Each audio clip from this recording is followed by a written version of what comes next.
Women's premier league 2026 సీజన్లో royal Challengers Bengaluru గెలిచింది. Delhi Capitals భారీ స్కోర్ను చేసినా చాలా ఈజీగా ఆర్సీబీ దాన్ని చేస్ చేసింది.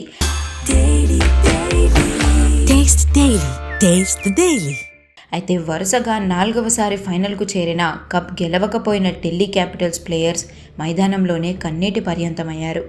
ఓటమి అనంతరం Delhi Capitals captain Jemimah Rodrigues భావోద్వేగాలను ఆపుకోలేక ఏడ్చేశారు. వరుసగా 4 ఫైనల్స్ ఓడిపోవడం పట్ల తీవ్ర నిరాశ వ్యక్తం చేసిన తన టీం ప్రదర్శన పట్ల గర్వంగా ఉందని ఆమె తెలిపారు. ప్రపంచవ్యాప్తంగా ఉన్న మా ఢిల్లీ క్యాపిటల్స్ అభిమానులందరికీ థ్యాంక్స్. ఫైనల్ మ్యాచ్లో 204 పరుగులు అనేది ఎప్పుడూ గొప్ప స్కోరే. మా టీం అద్భుతంగా రాణించింది. మా టీం ఎప్పుడైనా విజృంభించాలని కోరుకుంటే అది ఖచ్చితంగా ఈరోజే. ప్రతి ఒక్కరూ చాలా కష్టపడి ఆడారు, కానీ ఆశించిన ఫలితం మాత్రం దక్కలేదు. మా సీనియర్ ప్లేయర్స్ కూడా అద్భుతంగా పుంజుకున్నారు. నందిని అద్భుతంగా రాణించింది.